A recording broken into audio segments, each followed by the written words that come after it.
It's not enough to call Resident Evil 4 one of the highlights of Capcom's long-running survival horror series, because this is probably the single greatest horror-themed action game ever created. Resident Evil 4 is an amazing achievement in a variety of ways. Its inspired state-of-the-art cinematic presentation works incredibly well with its relentlessly exciting white-knuckle action, all of which is wrapped up in a lengthy adventure chock full of hidden secrets and bonus extras. It obviously isn't for the squeamish or for those otherwise not qualified to play this gory, mature-rated GameCube game, which is too bad for those people because it's hard to imagine anyone else not being consistently thrilled and impressed by what Resident Evil 4 has to offer. In case it isn't clear, you don't need to be a Resident Evil fan to appreciate Resident Evil 4.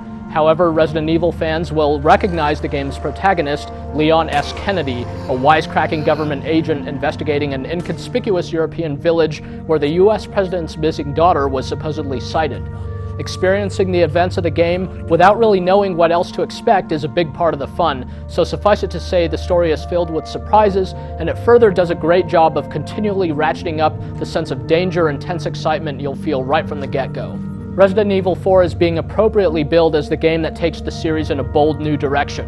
This seems immediately apparent just moments after the game begins, when Leon is confronted not by the sorts of mindless zombies that typified previous Resident Evil installments, but by a crazy man with an axe. The game's humanoid enemies seem much more unsettling than your typical zombies, since you won't really know what motivates them. Their suicidal methods seem so inexplicable.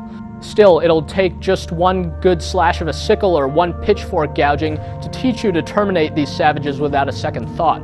They're creepy, memorable foes, and without spoiling anything, let's just say they're just the tip of the iceberg. Despite Resident Evil 4's unique controls and perspective, it's easy to come to grips with how the game is played. In fact, it might leave you wondering why it took someone so long to pull off a game in this fashion, because the controls and perspective work so well. Resident Evil 4 is presented in cinematic widescreen, so if you have a standard television set, you'll view the action in letterbox format. This not only contributes to the game's movie-like feel, but it also gives you some much-needed peripheral vision of your surroundings. You view the action from behind Leon, and the perspective zooms into a close, over-the-shoulder view when you ready a weapon, which you can easily aim using its laser sight. Realistically, Leon doesn't have a perfectly steady hand when aiming, but since most of the combat occurs in brutal close quarters, you don't usually need pinpoint accuracy to get the job done. You cannot move and fire at the same time, nor can you strafe from side to side as you can in a typical shooter, though Resident Evil 4 plays very much like a shooter otherwise. The zoomed view while aiming works great for drawing a bead on your enemies, but you naturally lose some of your situational awareness in the process because you can see more of your periphery when you're not focusing on what's in front of you. This dynamic has an exceptional way of heightening tension, since your foes love to try to surround you. They move and behave with frightening realism in the context of the game, and overall the enemy design in Resident Evil 4 is truly outstanding. There are many things that look terribly lifelike and are going to send a chill down your spine, making you desperately want to kill them before they kill you first in some sort of horrible fashion. Fortunately, the controls feel like they're tuned just right to give the game the same sort of pacing inherent to an action horror movie. The game expertly makes you feel that you're both watching a freaky, nail-biting movie about Leon and actually walking in his shoes. In fact, despite the high quality of the action, some of the best moments are the purely suspenseful ones, when you're exploring while knowing full well that things aren't going to remain this quiet for long. Possibly the best thing about Resident Evil 4's actual gameplay is the incredible amount of care and attention to detail that clearly went into the core action.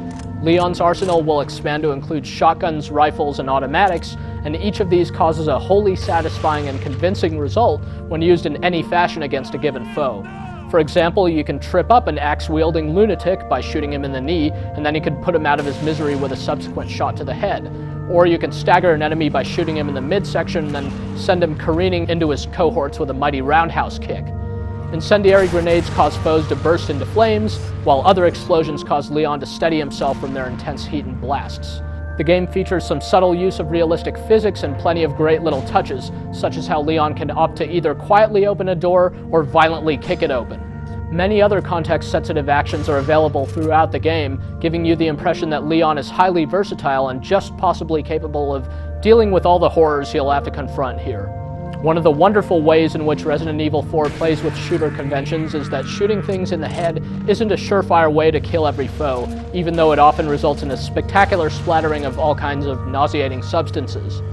Though the weapons in Resident Evil 4 have a terrifically powerful feel to them, the game somehow manages to make its enemies seem like they're superhumanly strong as well, so you'll naturally start to consider new, unintuitive types of tactics.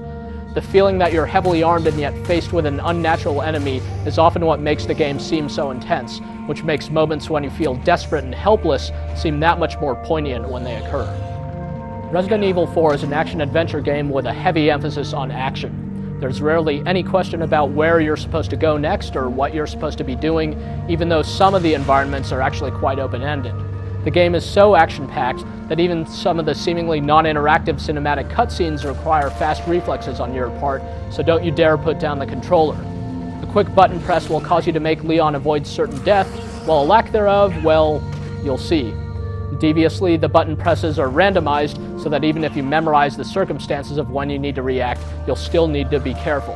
The game's occasional puzzle elements seem almost like concessions to die-hard fans of the series, since they're rather simplistic and definitely take a backseat to the core shooting. But despite the downplaying of the puzzle elements, this is no mindless shooter, so you'll definitely need to think on your feet and take advantage of the environment to defeat some of your enemies. Some of the combat is definitely difficult, especially since many of your foes' attacks will rightfully inflict grievous damage or even kill you outright if you don't successfully avoid them. Resident Evil 4 is a single-player game, but don't let that stop you from inviting over all your friends so that they can gawk at it. It's also loaded with secrets and extras that can be found both during the course of the adventure and after unlocking them following the completion of the game. There's definitely a lot of lasting value here beyond the initial playthrough, and not just because it would naturally be fun to play through multiple times, but because there are clear incentives to go back through at least once again, as well as to explore some of the other extras. The bonus content serves to reinforce just how much effort must have gone into this game. Of course, effort alone isn't enough to make a game as good as Resident Evil 4. This is the result of an extreme level of talent on multiple fronts, and you need look no further than the presentation, as demonstrated by the graphics and sound, for proof. It's hard to decide whether the audio is even better than the visuals, but there's no question that these elements work extremely well together to create an incredibly atmospheric experience. Essentially, if you've been entertained by any other mature-rated action game recently, then chances are that this one is going to blow you away. It's really that good.